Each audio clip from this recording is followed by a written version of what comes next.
श्रुतिस्मृतिपुराणानाम् आलयं करुणालयं नमामि भगवत्पादशंकरं लोकशंकरम. आपण पाहतोय वेदांत सारमधला पुढचा भाग. तर अधिकारी हा विषय आपण पाहतो आहोत. त्याच्यामध्ये आपण जी त्याची वेगवेगळी विशेषणं पाहिली की तो अधिकारी कोण होऊ शकतं हे असं आपण पाहिलं. त्याच्यामध्ये त्या अधिकाऱ्यांनी काय काय केलं पाहिजे असं थोडक्यात सांगितलंय असं समजूयात आपण. म्हणजे काय होतं की हे असं असेल तरच तो अधिकारी असं समजण्यापेक्षा आपल्याला जर का अधिकारी व्हायचं असेल तर हे केलं पाहिजे असा त्याचा आपण आपल्यापुरता अर्थ करावा, हे जास्ती चांगलं. तर त्याच्यामध्ये सांगितलंय की विधिवत अधीत वेद वगैरे त्यांनी काम्य निषिद्ध कर्म वर्जित केली पाहिजे, ते आपण पाहिलं.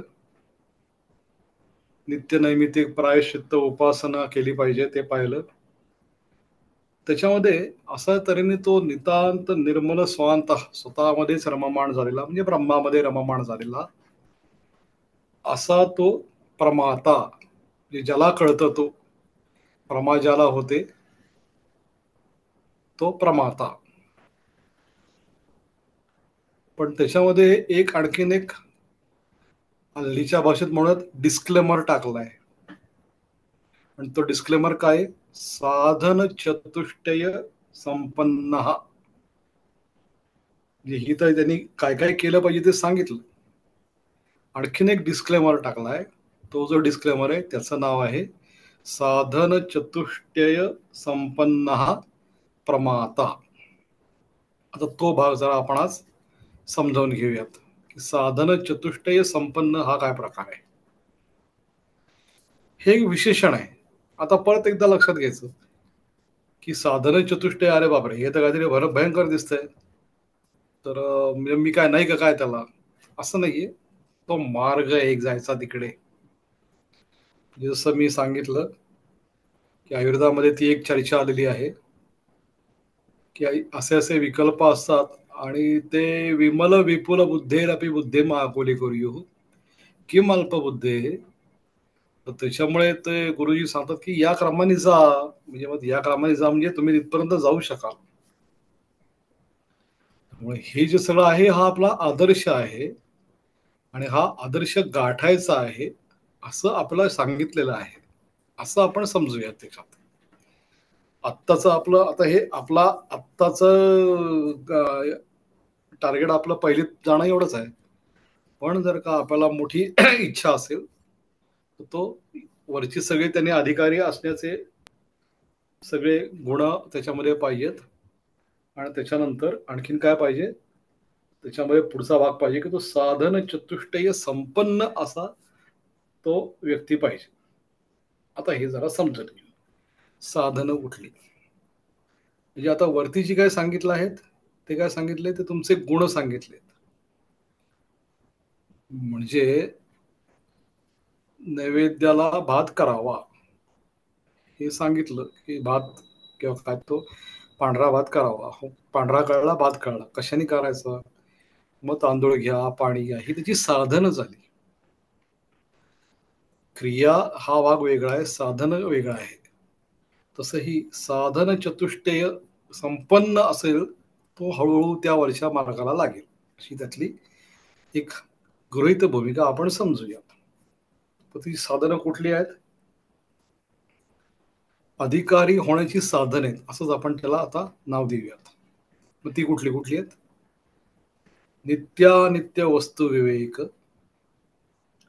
अर्थफल भल फलभोग विराग,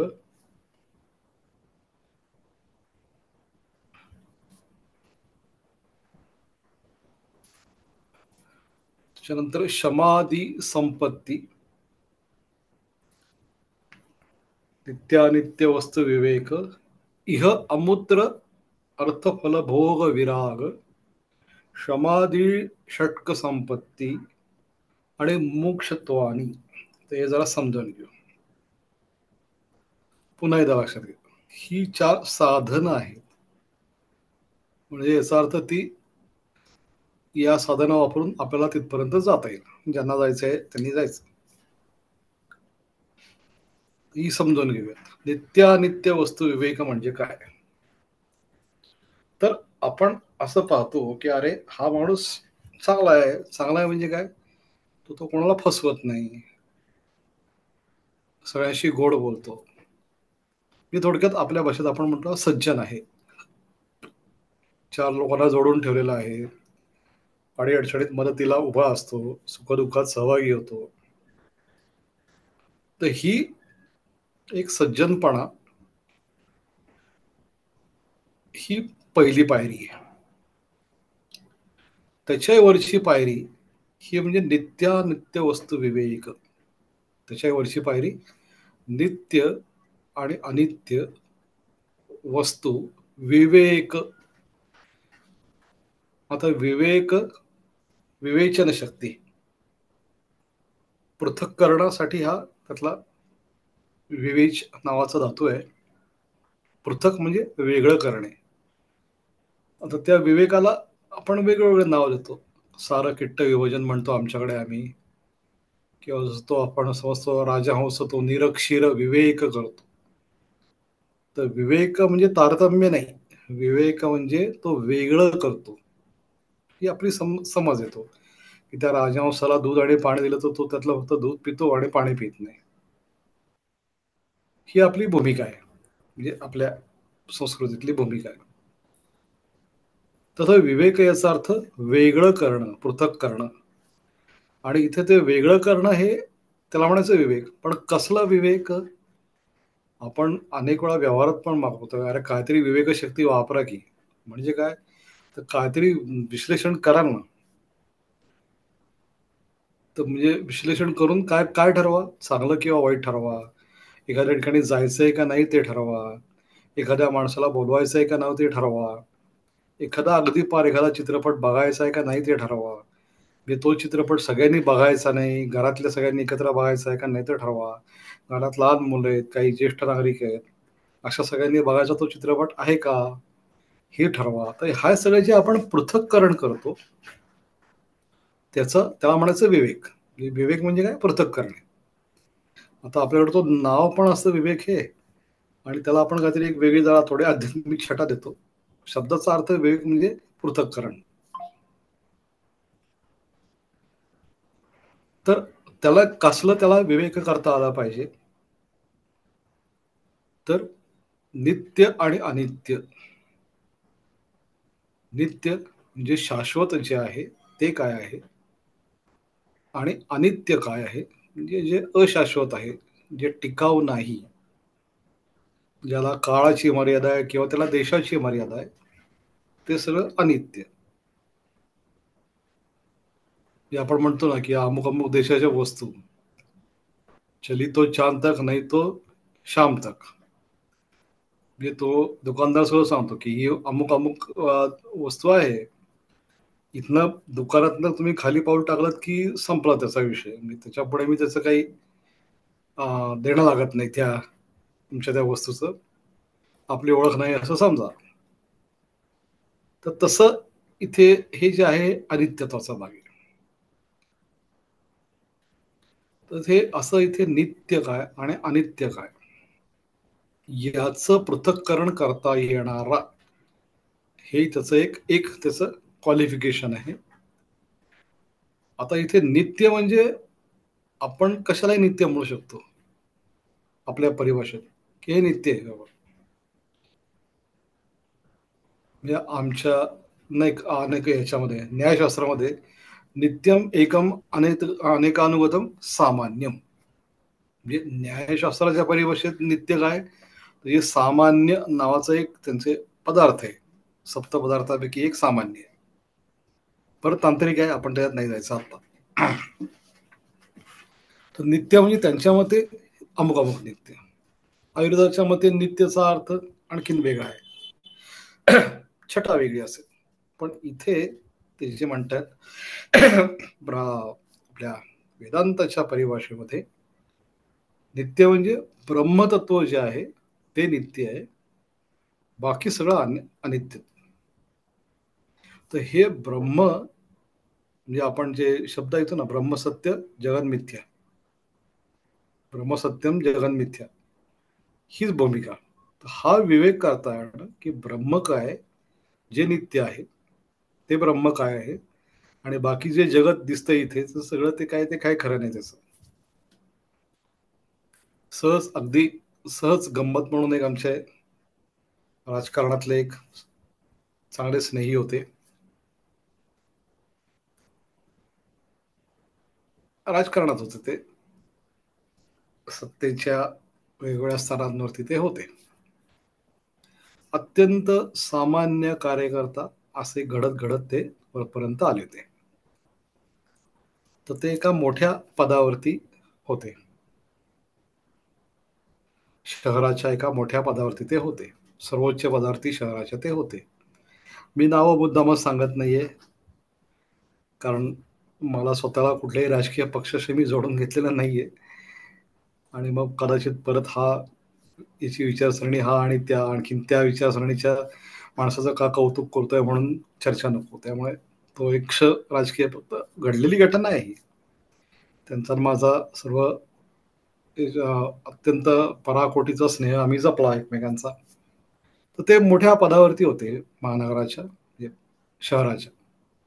तर त्या मोठ्या पदावरती असताना सुद्धा त्यांचा जो दुधाचा व्यवसाय होता तो त्यांनी बंद केलेला नव्हता. तर ते रोज दूध टाकायला जायचे, आणि नेमके ते जायचे त्यांच्या त्या ज्या दुधाचं जे काही त्यांचं रतीब होते त्याच्यामध्ये काही भाग बंगल्यांचा होता. तर त्यातली एक बंगलेवाल्या ताई त्यांना म्हणाल्या की अहो दादा, तुम्ही एवढ्या मोठ्या पदावरती आहात आणि तुम्ही आम्हाला इथे दूध सकाळी घालायला येता, तर आम्हाला जरा संकोच वाटतो. तर त्याला हे आमचे जे स्नेही होते त्यांनी असं उत्तर दिलं होतं, ताई, हे जे पद आहे हे मिथ्या, दूध हे सत्य. आणि ते खूप गाजलं होतं उत्तर त्याला. त्यांनी सांगितलं की हे जे माझं पद आहे हे मला पक्षाने दिलेलं आहे, ते 1 वर्षभराचंच आहे, पण दूध हा माझा लांबचा व्यवसाय आहे. तर असं हे उत्तर ते आमच्या, ते काय फार शिकलेले औपचारिक शिक्षण झालेलं होतं असं नाहीये. तर हे त्यांनी त्यांचा नित्यानित्य विवेक हा असा केला होता की राजकारणातलं जे काही मला किंवा समाजकारणातलं मला पद मिळालेलं आहे ते मिथ्या, आणि माझा दुधाचा व्यवसाय हा सत्य. गंमत म्हणून ऐकायचं आहे फक्त. तर भूमिका वेदांताची काय, की ब्रह्म हे सत्य आहे, ब्रह्म सत्यम जगत मिथ्या, जगत हे सगळं मिथ्या आहे. तर हा विवेक करता येणं आता हे सोपं आहे गाव तर नाहीये. कुठं आपल्याला उद्या सकाळी करायचंय तर नाही करायचं आपल्याला. आपण हे अनुभव घेत घेत घेत घेत जेव्हा आपल्याला हे आपले सगळेचे सगळे डिस्क्लेमर आपण टिकमार्क करू, त्यावेळेला बघूयात पुढे काय करायचं ते. आता सध्या आपलं मर्यादित उद्दिष्ट आहे. तर त्यातल्या साधनापैकी पहिला एक साधन म्हणजे नित्यानित्य विवेक करता येणं, तो करता आला पाहिजे. पुढचा भाग विराग. विराग, राग म्हणजे रंगवणे, रंजयती राग हा आपण मराठीत ज्या अर्थाने शब्द वापरतो त्या अर्थाने वापरायचा नाही. राग म्हणजे रंगवणे. किंवा गाण्यामध्ये रंजयती ती राग हा, गाण्यामध्ये व्याख्या रागाची वेगळी केली जाते की जो रंजन करतो तो राग. इथे राग म्हणजे रंगवणे. तर रंगवणे काय, रंगवणे आणि विराग म्हणजे आपलं जे शुद्ध आत्मतत्व आहे, चेतना तत्व आहे, त्याला कुठल्याही प्रकारचा रंग द्यायचा नाही. ही त्यातली भूमिका. कुठल्याही प्रकारचा रंग त्याला लागला नाही पाहिजे. तर त्या भूमिकेतनं हे सांगितलंय की विराग. पण हा विराग म्हणजे कुठलाही रंग कसा लागता कामा नये त्याचं वर्णन केलं आहे. इह अमूत्र फलभोग अर्थ फलभोग विराग. इह म्हणजे आत्ताच्या काळामध्ये, अमूत्र याच्या पुढच्या भागामध्ये म्हणजे अर्थातच पुढच्या जन्मामध्ये. तर त्याच्यातलं काय काय आपल्याला नकोय असं सांगितलंय त्यांनी. इह अमूत्र ऐहिकाना, ऐहिक इहलोकातील स्रक्चंदन वनितादी विषय भोगाना. स्रक म्हणजे माळा, गळ्यात आपण माळा घालतो ती फुलाची म्हणा, काय आणखीन काय वेगळ्या माळा असतील मोत्याच्या भीतरची, तर त्या. तर माळा, चंदन म्हणजे चंदनाचा टिळा किंवा आणखीन काही आपण लावत असतो तर ते. वनिता म्हणजे महिलेचा आकर्षण नसावं, महिलांच्या बाबतीत पुरुषाचं आकर्षण नसावं. हे आता हे इथे परत हा असा वादाचा मुद्दा येत नाही की ते महिलांचा उल्लेख का नाही. तर ते एक सामान्य उल्लेखी अशी रचना आहे. त्या काय असतं की या ग्रंथाचं आपण आपल्या भाषेत म्हणजे इंटरप्रिटेशन करण्याच्या सुद्धा काही युक्ती असतात. खूप वेळा असं दिसतं आपल्याला की त्या एखाद्या सूत्रातला किंवा एखाद्या सुभाषितातला एखादा चरण घेतला जातो आणि तो आपल्या सोयीने आपली भूमिका मांडण्यासाठी किंवा दुसऱ्याला विरोध करण्यासाठी वापरला जातो. म्हणजे मी एक वादांचं उदाहरण देत नाही, तथापि एक साधं उदाहरण देतो. प्रयत्ने वाळूचे कण रगडिता तेलही गळे, असं एक वाक्य वापरलं जातं. आणि ते कशासाठी वापरलं जातं, तर प्रयत्नांचं महत्त्व सांगण्यासाठी, की अरे बाबा प्रयत्न केलास तर वाळूचं कण रगडलेस तर त्यातनं तेलही गळेल. पण वास्तविक तो चरण काय आहे, तो तो भर्तृहारीचं जे नीतिशतक आहे त्यातला एका श्लोकाचा वामन पंडितांनी केलेलं मराठी भाषांतर आहे ते. लभेत सिकतासु तैलमपि यत्नमपि पीडितः, मराठीत त्याचं खूप छान भाषांतर केलंय. प्रयत्ने वाळूचे कण रगडिता तेलही गळे, सशाचे लाभे विपिन फिरता शृंगही जरी, तृषार्ताची तृष्णा मृगजळ पिऊनी वितळे, परंतु मूर्खाचे हृदय दरवेना क्षणवरी. सांगायचं काय याच्यात, त्या मूर्खाचं हृदय धरता येत नाही, हा आपल्या भाषेत टेक होम मेसेज. आणि त्यासाठी त्यांनी दिलेत 3 उदाहरणं. याला म्हणतात काव्याच्या भाषेत अर्थांतरन्यास. मी जरा इकडे तिकडे फिरून येतोय बरं का, जाता आता अवांतर माहिती. अर्थांतरन्यास काय केलं जातं, काहीतरी विशेष उदाहरणं दिली जातात आणि मग सामान्य नियम सांगितला जातो, किंवा काहीतरी सामान्य नियम आधी सांगतात आणि नंतर विशेष काहीतरी त्याचं उदाहरण देतात. तसा हा जो आहे अर्थांतरन्यास आहे, की प्रयत्न केला तर एक वेळ काय होईल, वाळूतलं तेल गळेल. सशाचेही लाभे विपिन म्हणजे सशाचं शिंग एक वेळ सापडेल. विपिन विपिन म्हणजे जंगलात फिरताना. सशाचेही लाभे विपिन फिरता शृंगही जरी, शृंगही त्याचं सापडेल सशाचं. तृषार्थाची तृष्णा म्हणजे तहान लागली ती त्याची तहान, मृगजळ पिऊनही वितळे ती शांत होईल. परंतु मूर्खाचे हृदय दरवेना क्षणभरी, हे सांगायचे. पण आता आपल्याकडे रूढ काय झालंय, की ते प्रयत्न वाळूचे कणरगडिता तेलही गळे, हे कशासाठी वापरलं जातं, तर आपण आपल्या ते प्रयत्नांचं महत्व किती आहे हे सांगण्यासाठी वापरलं जातं. तर अशा पद्धतीने काय होतं, की त्याचा जेव्हा आपण अर्थ करायला लागतो एखाद्या गोष्टीचा, म्हणजे कुठल्याही प्राचीन ग्रंथातल्या याचा सूत्रांचा म्हणा, श्लोकांचा म्हणा, तर त्याच्या इंटरप्रिटेशनची एक ठराविक पद्धत आहे. ती मीमांसकांची वेगळी आहे, आमची आयुर्वेदाची वेगळी आहे. आम्ही त्याला म्हणतो तंत्रयुक्ती. तंत्र म्हणजे ग्रंथ, युक्ती म्हणजे त्याच्या इंटरप्रिटेशनची सिस्टीम ऑफ इंटरप्रिटेशन. आम्ही आयुर्वेदामध्ये त्याला म्हणतो तंत्रयुक्ती. चरक समितीची वेगळी आहे, सुश्रुत समितीची वेगळी आहे, काही समान आहेत. आणि त्याचा सगळ्याचा आधार काय, तर व्याकरण, संस्कृत व्याकरण. तर त्याच्यामुळे आपण जर याच्यामध्ये अधिक बारकाईने वाचू इच्छित असाल तर मी असं सुचवेन की किमान संधी, किमान समास, विभक्ती प्रत्यय याची एक प्राथमिक तरी ओळख करून घ्यावी, म्हणजे ग्रंथ वाचताना अडचणी येत नाही. म्हणजे किमान ते संधी विश्लेष करून वाचता आलं तरी गडबड होत नाही. तर हा सगळा म्हणजे आपण चाललोय भलतीकडे थोडेसे, पण कधी कधी जरा आमच्या आयुर्वेदाच्या भाषेत आम्ही म्हणतो त्याला विमार्ग गमन, वेगळ्याच मार्गावर जायचं. तर तसं इथे हे आपण पाहतोय की इथे त्यांनी वनिता हा शब्द वापरला असला तरी तो असा त्या विशिष्ट स्त्री पुरुषांच्या संदर्भातला नसून तो शब्द वापरलाय, तथापि तो वनितांच्या संदर्भात तो घ्यायचा की त्यांनी पुरुषांचा आता ते कशासाठी सांगायची गरज नाही, आपण सगळे सुज्ञ आहात. तर ही सगळी जी काय आहेत, ही सगळी सरक चंदना वनिता वगैरे ही कर्मजन्य आहेत. म्हणजे काहीतरी तुम्ही इच्छा करता आणि करता ते कर्म, जसं आपण मग काम्य कर्म पाहिलं तसं.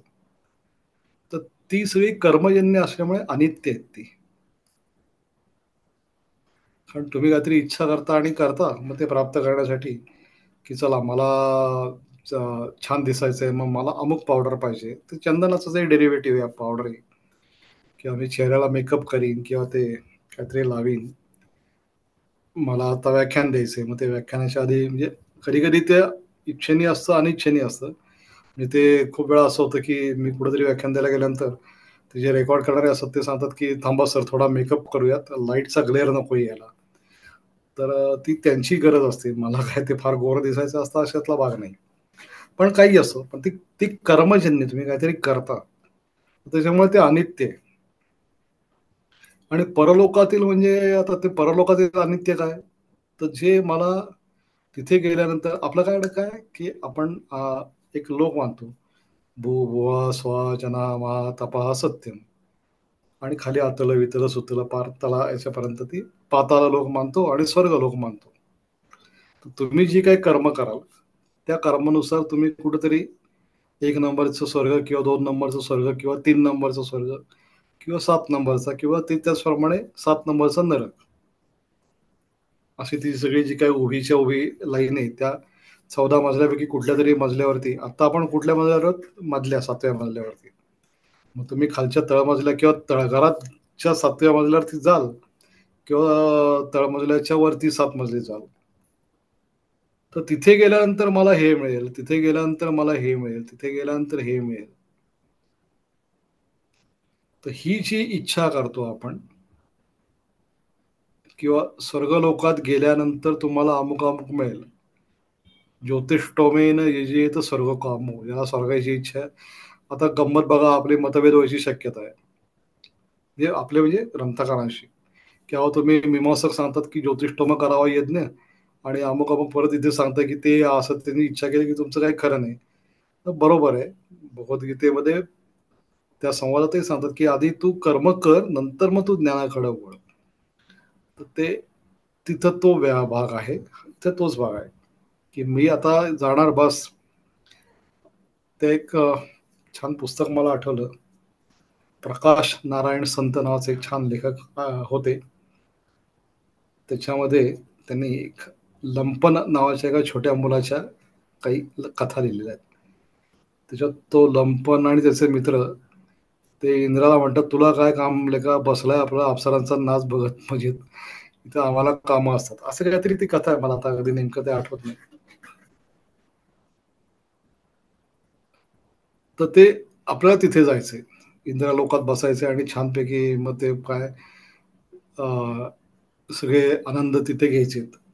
अशी पण पुढच्या जन्मीची अपेक्षा करू नका, किंवा अमुद्र याच्या पुढच्या, हेन्स फोर्थ याच्या पुढे.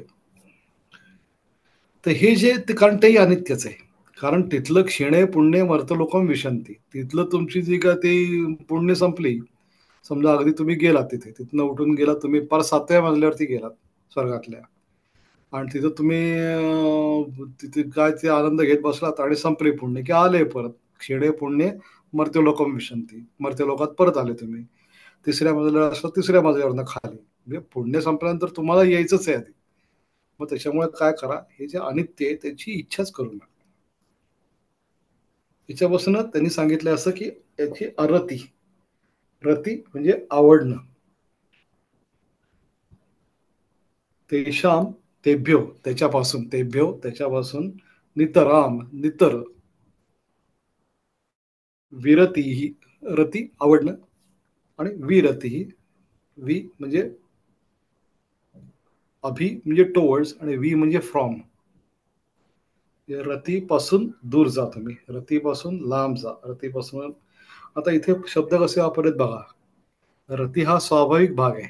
एखादी गोष्ट आवडणे स्वाभाविक भाग आहे. वी त्याच्यापासून दूर जा. आमच्याकडे आयुर्वेदामध्ये विषंद आणि अभिषंद असे दोन प्रकार आहेत. तिथे लक्षात घ्यायला लागतं. म्हणजे मीठ जे आहे ते विषंदी आहे. इथे आपण पाहिलं असेल की मिठाचा खडा समजा आपण किंवा मीठ म्हणजे कुठलाही क्षार असा पाण्यात टाकला तर तिथपासून ते असं पाणी विचित्र रंग नेण्यासारखं पसरतं. आणि दही हे अभिषंदी आहे. दह्याकडे सगळे पदार्थ विसराव गोळा होतात. तर हा अभिषंदी आणि वी मधला फरक आहे. तसं इथे विरती, विरती असल्यामुळे रतीपासून तुम्ही लांब जा, आवडण्यापासून लांब जा. परत आता लक्षात घ्या की हे लांब जा हे असं सहज आतनं आलं पाहिजे. म्हणजे विनोबाजींनी असं सांगितलं की माझ्या डोळ्यासमोरचं ध्येय इतकं मोठं आहे की त्याच्या पुढे मला ही छोटी छोटी तुम्ही जे सांगताय ती सगळी लहान वाटतात, असं त्याने एकदा सांगितलं होतं. तर इथे भूमिका तीच मांडायची की डोळ्यासमोर हे तुम्ही इतकं वरचं ठेवा की ते फार मोठेच असले पाहिजेत. म्हणजे ते तितक्या मोठ्या पातळीवरती तुम्ही असायला पाहिजे. तर याला म्हणायचं ही विरती. हा भाग एक झाला. दुसरा भाग आहे आता हे समाधी संपत्ती. आणि चौथा भाग आहे तो मोक्षाची इच्छा. समाधी संपत्ती हा भाग जरा आपण उद्या बघूयात. मोक्षाची इच्छा त्याच्यावरती जरा थोडस आधी बोलूयात, तर क्रमाने जरी वेगळा असो. पुण्यामध्ये ज्ञानप्रबोधिनी नावाची एक संस्था आहे. त्यांनी त्यांचे काही आदर्श मानलेले आहेत. त्याच्यामध्ये विवेकानंद आहेत, समर्थ रामदास आहेत, योगी अरविंद आहेत. आणि असे 6 आदर्श मानलेले आहेत. आणि हे असे का मानलेत आदर्श, तर हे सगळी जी काय आहेत हे साधनेच्या इतक्या पराकोटीला गेलेले होते की मोक्ष त्यांच्यापासून काहीच दूर नव्हता. तथापि ते तो मोक्ष सोडून ते परत इहलोकामध्ये सामाजिक कामासाठी उतरले. आपण महर्षी दयानंद बघा, त्याची साधनेची प्रखरता आपल्याला माहिती असेल. रामदासांची आपल्याला जरा जास्ती माहिती असते, विवेकानंदांची माहिती असते. प्रखर साधना, प्रखर साधना. तथापि प्रखर साधनेतनं स्वतः मोक्ष नाकारता. म्हणजे विवेकानंद जसं म्हणाले की भारतामध्ये एक कुत्रही जोपर्यंत उपाशी आहे तोपर्यंत मला मोक्ष नको. आणि त्यांना मोक्ष सहज साध्य होता, तथापि त्यांनी तो नाकारला आणि समाजासाठी त्या मोक्षाच्या पायरीपासून ते परत समाजामध्ये आले. तर हे ज्ञानप्रबोधिनींनी स्वीकारलेले ते 6 जण आहेत. मी एकदा काही विचारवंतांशी बोलत होतो, तेव्हा त्यांना म्हटलं की आता हे 6 त्यांनी स्वीकारलेले आहेत. त्यांच्या साधनेबद्दल काही शंका असायचं कारण नाही. समजा आणखीन त्याच्यामध्ये काही जणांची भर घालायची म्हणली की या ऋषितुल्य व्यक्तिमत्वांबद्दल बरोबर आणखीन कोण नावं आणखीन थोडीशी घालूयात. तर 2 नावं मला त्यांनी सुचवली. त्याच्यामध्ये एक होते संघाचे, राष्ट्रीय स्वयंसेवक संघाचे गोळवलकर गुरुजी नावाने ज्यांना ओळखलं जात ते, आणि दुसरं नाव होतं त्यांनी सांगितलं विनोबा भावे. आता यातला एका व्यक्तीचा अभ्यास मी केलेला आहे, त्याच्यामुळे त्यांच्या मोक्ष साधनेचा प्रवास मी वाचलेला आहे. ते किती त्या टोकाला गेले होते हेही मला कल्पना आहे. पण ज्यांनी मला सांगितलं त्यांचा अध्ययन अधिक असल्यामुळे त्यांनी ते योग्य सांगितलं असणार. तर परंतु आता परत काय करायचं आपल्याला मोक्षाची इच्छा असावी हा अभ्यासाचा भाग आहे. मोक्ष मिळाल्यानंतर नाकारावा हे पौरुषाचं लक्षण आहे. असा त्यातला आपण विवेक करावा असं मला वाटतं. मोक्ष मिळण्याची साधना जरूर करावी, तथापि तिथपर्यंत गेल्यानंतर परत समाजासाठी काम करावं, माझ्या देशासाठी काम करावं असं मला वाटतं. म्हणजे मला जर मोक्षाची इच्छा झाली तर मी तसा कर्म करेन, पण शक्य नाही, मला इच्छा नाही. आणखीन एक गंमत सहज सांगतो, आयुर्वेदातली गंमत आहे. प्राणलाल जी मेहता नावाचे एक जामनगर नावाचं गाव आहे, तिथले एक फार मोठे MBBS डॉक्टर आणि आयुर्वेदाची जी चरक संहिता आहे त्याचे परमभक्त. म्हणजे असं सांगतात की त्यांच्याकडे 3 मोठी कपाटं होती आणि त्या कपाटामध्ये जगातल्या कुठल्याही भाषेत छापलेली चरक संहिता उपलब्ध होती. तर ते असे म्हणायचे की मला मोक्ष नकोय, मला चरकस्य संहितेचा अभ्यास जो राहिलाय तो करायचा आहे. वेगळी भूमिका आहे. परंतु आता हे चांगलं का हे चांगलं, हा इतका सापेक्ष विवेक आहे की त्याच्यामध्ये मी काही आग्रहाने तुम्ही असंच करा सांगणं बरोबर नाही. पण आपल्याला आता विवेक करताना आपण त्याचं म्हणजे काय म्हणूयात आपण, मॅनेजमेंटच्या भाषेत फेज आउट करू, फेज आउट. मग पहिली फेज कुठली? तर तुम्ही मोक्षची इच्छा करा. त्याच्यासाठी साधना करा. त्याच्यासाठी तो नित्यानित्य वस्तुविवेक आला पाहिजे. फलभोग विराग आला पाहिजे. समाधी संपत्ती गोळा झाली पाहिजे.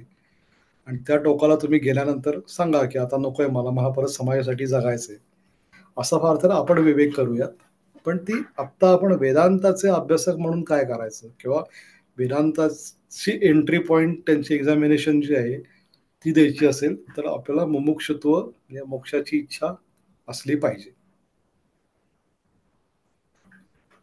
हा एक त्यातला भाग आहे. त्यातला समाधी संपत्ती हा जरा थोडा अधिक भाग आहे म्हणून. आणि मोक्ष हा आपल्याला आपला असं लक्षात येतं आपल्याला, की भारतीय दर्शनं जेवढी आहेत ना, तेवढ्या सगळ्यांनी बहुधा मोक्ष एक कर्मविपाक म्हणजे तुम्ही केलेल्याचा काहीतरी कर्मविपाक होतो. का तुम्ही केलं की फळ मिळतं हा कर्मविपाक. आणि आत्मा किंवा चैतन्य तत्व हा सगळ्या दर्शनांचा एक सामायिक विचार आहे. म्हणजे याला मानल्याशिवाय किंवा खोडल्याशिवाय तर पुढे जाता येत नाही. असं ते आहे. त्यामुळे मोक्ष हा सगळ्याच दर्शनांचा एक, तर त्या तिथपर्यंत जायचं कसं? याच्याबद्दलची भूमिका वेगळी आहे. योगाची वेगळी, त्या अष्टांगाच्या माध्यमातून सांगतात. यम, नियम, आसन, प्राणायाम, प्रत्याहार, धारणा, ध्यान, समाधी. तो त्यांचा मार्ग आहे. मीमांसकांचा वेगळा मार्ग आहे. आयुर्वेदाचा वेगळा मार्ग आहे. म्हणजे आमच्याकडे असं सांगितलंय की धर्मस्य, अर्थस्य, कामस्य या सगळ्याचा दाता ठरतो कोण? वैद्य. कशात? दानात देह सुखायुष्य. म्हणजे ते वैद्याची ते भूमिका आणखीनच वेगळी करून ठेवली आहे. ती जबाबदारी म्हणून घेतो आम्ही, तथापि भूमिका वेगळी करून ठेवलेली आहे चरकसंहितेने. तर हे असं आहे की हे थोडक्यात आज काय पाहिलं आपण, तर अधिकाऱ्याच्या एक डिस्क्लेमर लावलेला आहे जोरात. त्याचं नाव आहे साधने चतुष्टय संपन्न प्रमाता. आणि त्या डिस्क्लेमरमध्ये 4 चतुष्टय आहे. आता हे वेगळे बरं का. अनुबंध 4 आहेत ते वेगळे. म्हणजे विषय, अधिकारी, संबंध, प्रयोजन हे चतुष्टय वेगळं. हे अधिकाऱ्याचे 4 त्याचे जे काही क्वालिफिकेशन आहेत त्या क्वालिफिकेशनपैकी एक साधन चतुष्टय असणं. आणि ते आपण पाहिले की नित्यानित्य वस्तू विवेक करता आला पाहिजे. हा अर्थफल भोग विराग जमला पाहिजे. मोक्षाची इच्छा पाहिजे. मोक्षाची इच्छा हा 4था मुद्दा आहे क्रमाने. आणि समाधी संपत्ती पाहिजे. समाधी संपत्ती हा भाग आपण, आणि त्याच्या पुढचा जमलं तर काही भाग जो आहे तो आपण उद्या बघूयात. आज थांबूयात.